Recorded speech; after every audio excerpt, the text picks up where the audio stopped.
Welcome back to Tomorrow Leader Sports Network with your host, Coach Walker. And today's topic is going to be a doozy. We're going to talk about the wonderful word of loyalty when it comes to sports. We're gonna push this. We're gonna push the envelope on this one and look at it from a standpoint from youth sports all the way up to let's go to pros. And basically, when I sit back and I think about loyalty, I said before I even get started with this, I said let me get a true understanding of that word because loyalty, comes with relationships. You want to be loyal to the person that you're dealing with. You want to be loyal to your team. You want to be loyal to your classmates. You want to be loyal to a fault. And a lot of times, the loyalty that you give to someone else is not reciprocated back the same to you. So let's talk about it. And like I said, the definition of loyalty, what I have here is loyalty, faithfulness to commitments or obligations. Faithfulness to commitments or obligations. Okay. So you committed to something. Committed to, a loved one.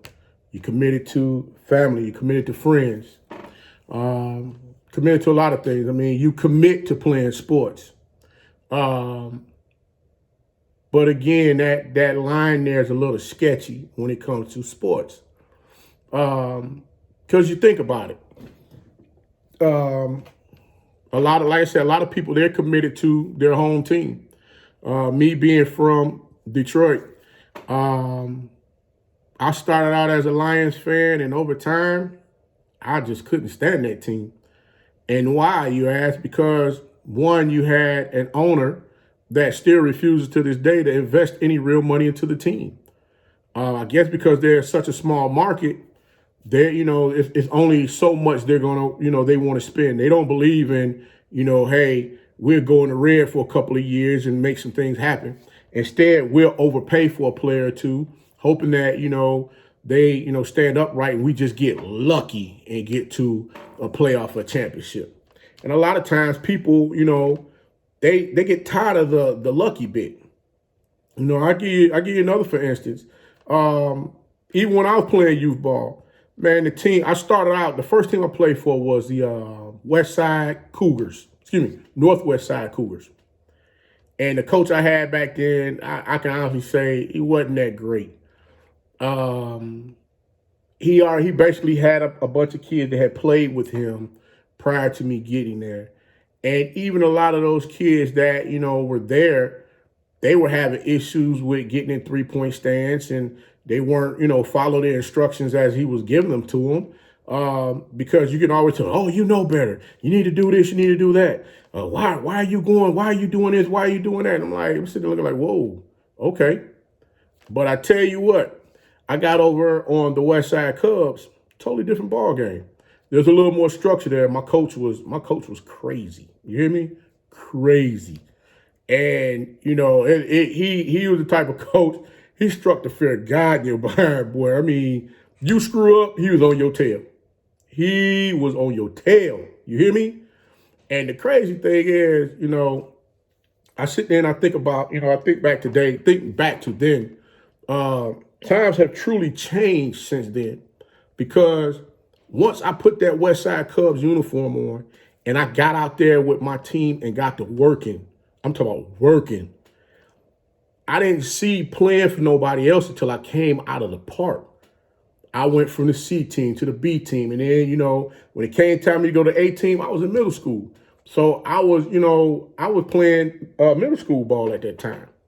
So, you gotta, I get it, when people say, hey, these kids, they need to be loyal to their teams. But I'm like, the camaraderie is not there like it used to be. I mean, back then we were playing the sport for fun. We weren't playing the sport for, the wins came with having fun. Coach made it fun. Even with him putting his foot in our behind, he made it fun. And I don't think a lot of these kids are having fun because there's so much pressure on them from the adults. Now, don't get me wrong, I get it. Everybody expects their son or daughter to be the next greatest thing. I'm with you on that. But at some point in time, you have to take a stand back and look at your child and understand your child from what it is that they're looking to do. We're gonna go up the ladder now. Let me before I do that, let me do this. How many times if you're a coach listening to this, how many times have you had a parent come to you and say, hey, why don't you give my son or daughter a chance? Let's see what he or she can do, and we go from there. You gave that son or daughter a chance. They came out there, they balled out. They showed you that everything that you thought they couldn't do, they were able to do to the highest ability. But yet you went back and said, that was a fluke. You didn't give that player another chance. And that player went to go sit on the bench. They might have got minimum player time or none at all. But at least the parent can say, hey, I came and talked to you and told you X, Y, and Z, and you still looked off and went the other direction. You can't get mad at a parent for saying, let's move the child, or the child telling the parent, hey, mom, dad, I want to go somewhere else where I can play. But then as soon as that happened, now it's, oh, man, you're not being loyal. Oh, come on, man, miss me with that. Guys, you got to understand, fundamentals is what's being taught at the youth level, right? Fundamentals. The key word, first three letters of fundamentals is F-U-N, which is fun, right?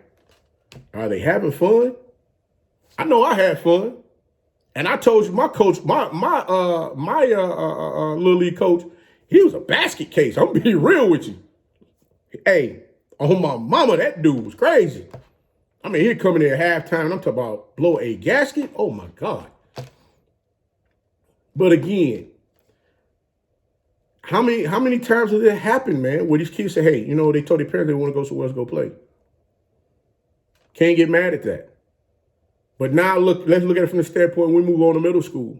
You got so many of these kids that are accustomed to being park legends or being the guy at the park to where, they understand what's going on. Say, hey, I need to pick and choose where I need to go because you got people grabbing.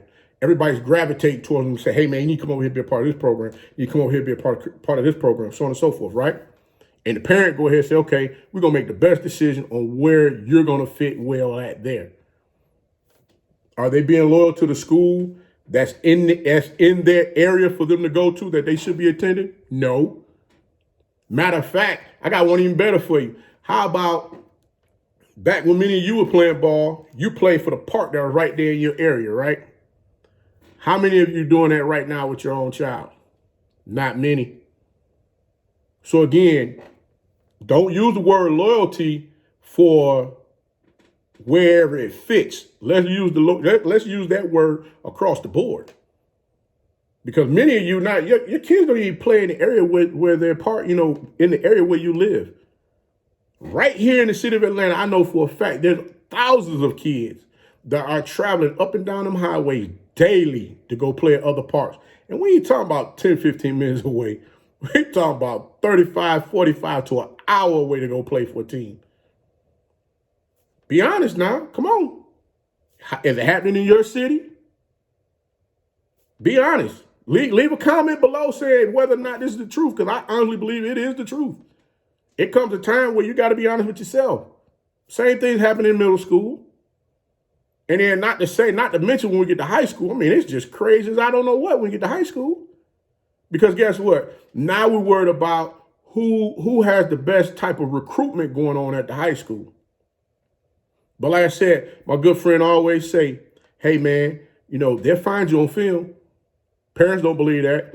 They want to be in the place where the championships is being won. They want to be in the place where they know their player, their son or daughter is going to, state championship. Even if it's a state runner-up or they third or fourth place, at least they got some bragging rights.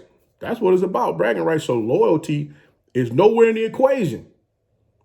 So again, like I said, when we shift around from high school to high school, where's the loyalty at there? You're loyal to yourself, right? So let's make sure we understand it from beginning to end. Because if we're not going to be loyal in the beginning, you dang sure ain't going to be loyal in the end. So let's take this thing a step further. let's go to college. I mean, yeah, let's go to college.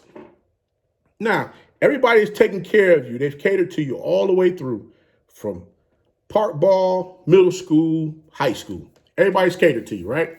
So now here we are. We are on the cusp of going to college. And as soon as we get to college, guess what? We think everybody's supposed to cater to us again. But instead of looking at all of the options and what comes with those options that are available to you, you decide, hey, I'm going to go with that nice shiny thing right there because they're offering the most. Not understanding that what they're offering, the most that they're offering, you got to pay back 10 times more. What do I mean by that? When it comes to college, college is a business. It's not like high school, middle school, or park ball. Well, let me stop. Park ball has become a business because it dang sure ain't about no kids. Let's be honest with that. You know what I'm saying? College is a multi-billion dollar business, correct? So if college is a multi-billion dollar business, and a 5-star recruit is worth what? A little over $600,000 to the university? Come on, man. We talking about some serious coin. That player's not getting, that 5-star ain't getting 600 grand in their pocket. But that college is making money off that player, correct? Hey, I want to go to a Power 5 school. Knowing daggone well, you could have possibly went to, say, another Division I school, not necessarily Power 5, and had and just been the guy. But because they put all these bells and whistles out there for you to see that, they're gonna, you're gonna be the one, you never looked at where you fell at in the pecking order. So now you upset because when you get there, you find out the same speech they gave you, they gave to 7 other kids. And guess what? Now your tail is in what they call the transfer portal.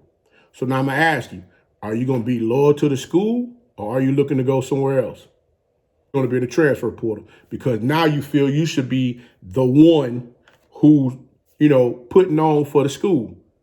In actuality, all you had to do was sit there and make yourself the priority.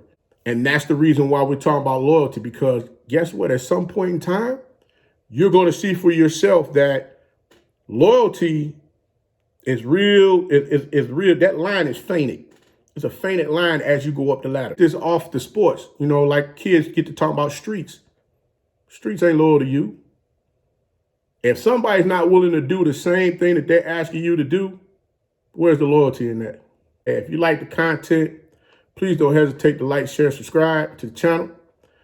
Please click the bell for notifications so that you get these videos as they come out. And again, guys, like I always say, be the one. Be that one and lead. If not you, then who? Well, be the one. Have a great day.